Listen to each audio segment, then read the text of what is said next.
Good morning. আজকে আরো একটা নতুন দিন, আর সকাল থেকে কিন্তু বেশ মেঘলা আকাশটা, আর বৃষ্টি হতেও শুরু করেছে অল্প অল্প। আর বৃষ্টি আসার এই আগের মুহূর্তটা আমার কাছে কিন্তু খুব সুন্দর লাগে, তাই জানলার ধারে বসে বসে সকালের চাটা এনজয় করছিলাম। চলো আজকে তোমাদের সাথে আমার বার্থডেতে আমি কি কি গিফট পেয়েছি সেগুলো শেয়ার করব। যদিও বার্থডে আমার অনেকদিন আগেই চলে গেছে, তো চলো ফার্স্টের গিফটটা হচ্ছে এই ইয়ারপডসটা। আর এখন বলতে গেলে আমি এটা ছাড়া একেবারেই অচল। আর আমার কোচিং থেকে দিয়েছিল আমাকে এই চকলেটের বক্সটা। হাফ চকলেট তো আমি নিজেই খেয়ে শেষ করে ফেলেছি, চকলেটের লোভ কিন্তু আমি সামলাতে পারি না। আমার একজন স্টুডেন্ট আমাকে এই কফি মাগটা গিফট করেছে। ওই চকলেটের সাথে আমাকে কিন্তু এই সফট টয়টাও দিয়েছিল, যেটা খুবই সুন্দর।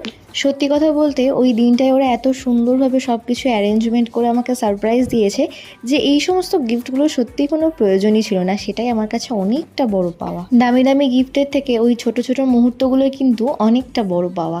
আর আমার জন্মদিনের দিন দুজন ফ্রেন্ড ইনভাইটেড ছিল, সেটা তোমরা আগের শর্টসগুলোতেই কিন্তু দেখেছো।